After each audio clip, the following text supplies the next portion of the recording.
This is a summary of the pediatric and adult guidelines for handling influenza-like illness calls for the flu on-call drill. This is a brief review, so please make sure you look at and read the full guidelines and review the algorithm that will be used on the flu on-call drill. For the purposes of this exercise, I will talk about influenza-like illness, but for the rest of the slideshow, use the term ILI as an abbreviation. So first, let's talk about the pediatric guidelines. So if you get a call about a child, the first question is, are you caring for an ill child? If the answer is yes, then you proceed to the pediatric guideline. If the answer is no, they may need to be referred back to the 211 caller if all they need is information. Pediatric guideline only applies to children over the age of 2 and less than 18. So you need to get the patient's age relatively quickly. If the patient is ill and under 12 weeks of age, the child needs immediate medical evaluation by either their primary care provider or the emergency department right away. If the child is over 12 weeks of age but under the age of 2, they need to be seen sometime within the day by their primary care provider.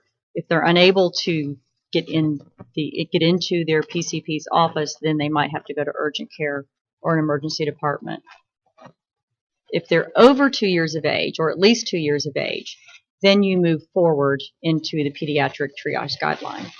This may seem like common sense, but if the caller is describing life-threatening symptoms, the child needs to go to the emergency department via EMS right away. So the caller would need to call 911.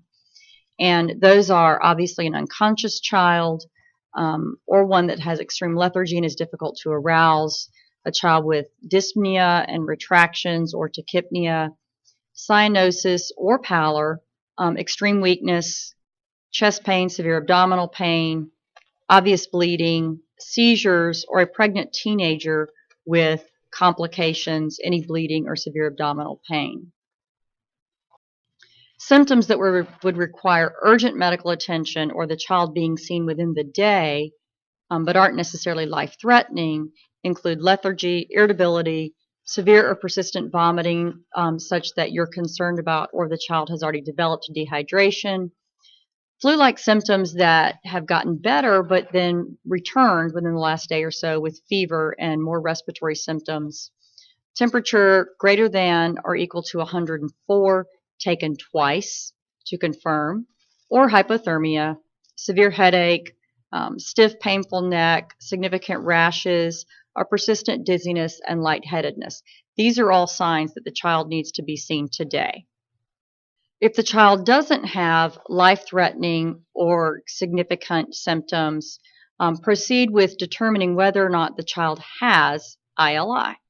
So what we're looking for is fever greater than or equal to 100.4 and one or more of the following symptoms. Usually there's an abrupt onset. They complain of cough, sore throat, body aches, muscle pain, chills and sweating, fatigue, etc., as you can see on the slide. Now, not every child will have a fever. Not everybody develops a fever, so use good judgment in looking at the rest of the symptoms. And if the patient has several of the other symptoms, they still could have ILI. Also, you want to find out if the parent or caregiver has given acetaminophen or ibuprofen within the last few hours, which would blunt the fever, and so it may be lower than it was prior to medications being administered. So if the child fits the criteria here on the slide, they may have influenza-like illness. Now, if their symptoms started within more than 72 hours ago, they don't qualify for antiviral medications. So you're going to give home care instructions only, and we'll go over those at the end of this presentation. If the child's symptoms do not fit those of influenza, do discuss the symptoms to watch out for. And again, if they do fit, then we'll go forward with high-risk symptoms or high-risk medical conditions and maybe antiviral use. But if the child does not have these symptoms and does not fit the symptoms of flu, then just give flu education. So if the child does have symptoms consistent with ILI, you next want to assess whether or not they have any underlying medical conditions that could put them at risk for complications. And those are all listed here on the slide. Now, the parent or caregiver may not know all the names of some of these disorders, so another way to find this information is to ask about regular medications. And the medication list may clue you into what is going on with the child and what medical problems they have. For instance, if they're on a corticosteroid, then you would know that they're immunosuppressed. So these are all things we want to know because, again, the child is at risk for complications if they have any of these disorders. So they would still get antivirals, but we're going to recommend that they see their primary provider within the next 2 days, regardless. If the child is otherwise healthy and just has symptoms consistent with ILI, then we're going to recommend an antiviral prescription if they've had symptoms for less than 72 hours. The other question to ask there is, can they get the medications from the pharmacy if a prescription is sent in? And if the answer is yes, then we will figure out what drug and dose they need, send the prescription, and someone can pick that up. If not, the patient may need to be seen. If the caregiver doesn't have transportation or there's no safe way to get medications to the patient, they may need to be seen by a provider instead. Ideally, we would like to start the antiviral prescription within the first 24 hours after this phone call. Can wait up to 48 hours, but again, once you get beyond 72 hours of onset of symptoms, the antivirals really are not going to be helpful. And at that point, you would just give home care instructions. This is a picture of the pediatric algorithm, which is what you will be using, and has summarized all the things we've talked about over the last few slides regarding pediatric influenza-like illness management. So let's move on to the adults. This guideline is very similar to that of the pediatric population. And again, the first question you're going to ask is, are you yourself ill, or are you caring for someone who is ill with what you think are flu-like symptoms? The life-threatening symptoms are very, very similar to what we saw with children. These are symptoms for which you would encourage the caller to call 911. Obviously, unconsciousness, wheezing, dyspnea, bleeding, cyanosis or pallor, chest pain, severe abdominal pain, bleeding, seizures, pregnancy with complications, altered mental status that's new onset, and also new onset dizziness, weakness, or vision changes. Again, we have the symptoms that are not necessarily life-threatening, but need urgent medical attention, meaning that the patient needs to be seen today. So again, fever greater than 104 or equal to 104, checked twice. Severe vomiting, so that you're concerned about, or the patient may already have dehydration. You might want to ask about urine output and how many times they've had to go to the bathroom in the last 24 hours. Flu-like symptoms that have gotten better, but then now returned with fever and new respiratory symptoms, severe headache, and stiff, painful neck or concerning rashes. Very similar to the pediatric information. So if the patient does not have life-threatening symptoms or symptoms that require urgent attention, then you assess whether or not they have symptoms consistent with ILI, which again is a fever greater than or equal to 100.4, taken twice, and one or more of the symptoms listed here on your slide. Again, some patients will not have fever, especially if they've been taking ibuprofen or acetaminophen or aspirin for fever, so you want to ask that question. And they still may have ILI, so if they have enough of the other symptoms that make you think they've got ILI, I would assume that they might and proceed. Now, if the patient doesn't have flu-like symptoms, you do home education on what symptoms to watch for. If symptoms began more than 72 hours ago, it's too late for antivirals, so you will just treat them, give them home care instructions. Now, if they do have these symptoms, then the next question becomes, what medical problems does the patient have? Do they have any high-risk medical conditions? So if the patient has ILI or you think they have ILI, the next thing to ask is their medical history, because there are some things that would automatically put them into a high-risk category. And if they're greater than or equal to 65 years of age, if they have heart disease, etc. And again, you may want to ask about medications that will help you determine whether or not the patient fits into one of these high-risk medical conditions. If they do, then they're going to get the antiviral and see their primary provider within 48 hours is the additional recommendation.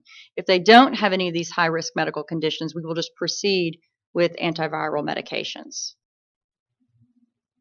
So again, if they don't have any significant medical conditions that qualify them as high risk, we can provide an antiviral prescription as long as someone can get it from the pharmacy safely. Again, if there's no way for the patient to get the medication, they may need to be seen by their provider. If symptoms began more than 72 hours ago, again, the patient will not benefit from antivirals. So this needs to be started within as soon as possible in somebody who's had symptoms for less than 72 hours. And here is the algorithm you will use for someone who is an adult as you're triaging the phone call. And one thing to remember about all of these is also asking about possibly others in the house, because when you start talking to them about home care, if there's only one person who is ill in the house, that person needs to be pretty isolated in the home so that no one else gets sick. So let's talk about the antivirals. Now, realistically, none of the antivirals on the market work very well for influenza. They may reduce the duration of symptoms by about a day. However, for the purposes of the drill, we're going to assume that the drugs work for influenza and that there are no shortages for the most part of the antivirals out in the marketplace. So to review again who qualifies for antivirals prescriptions called in during the drill or for flu, the patient has symptoms of uncomplicated ILI for less than 72 hours. They have the ability to take care of themselves at home, or there's a reliable caregiver, and there's a way to get the medication without the patient themselves going to the pharmacy and exposing other people there. Treatment should begin as soon as possible, hopefully within 24 hours of getting the prescription. It should be provided for 5 days, and as always with anti-infectives, the patient should take all of the medication, and the patient or caregiver should be reminded that the patient should seek care if symptoms worsen during the taking of the antiviral or the course of the antiviral medication. Oseltamivir, with the brand name Tamiflu, is the most common agent used for flu or influenza because it can be given orally, and we can give it to children in a weight-based dosing method. Adult, the dosing is pretty standard, 75 milligrams twice a day. Adverse effects that are most common are GI symptoms, nausea and vomiting, but there are rare cases of hypersensitivity and patients having neuropsychiatric symptoms such as psychotic behavior and agitation. Those, of course, would need to be seen by a provider. There is one drug interaction in that this may not work well if you go ahead and give the nasal flu vaccine. The nasal flu vaccine may not work, or if the patient has had the nasal flu vaccine recently, the oseltamivir may not work very well for the patient. Zanamivir is the other agent that can be used as an inhalation twice a day for 5 days. However, there are some restrictions on its use than 7 years of age. It cannot be used in patients who have asthma or COPD because it actually can worsen bronchospasm or induce bronchospasm in these patients. And it should not be used in patients that are allergic to milk proteins.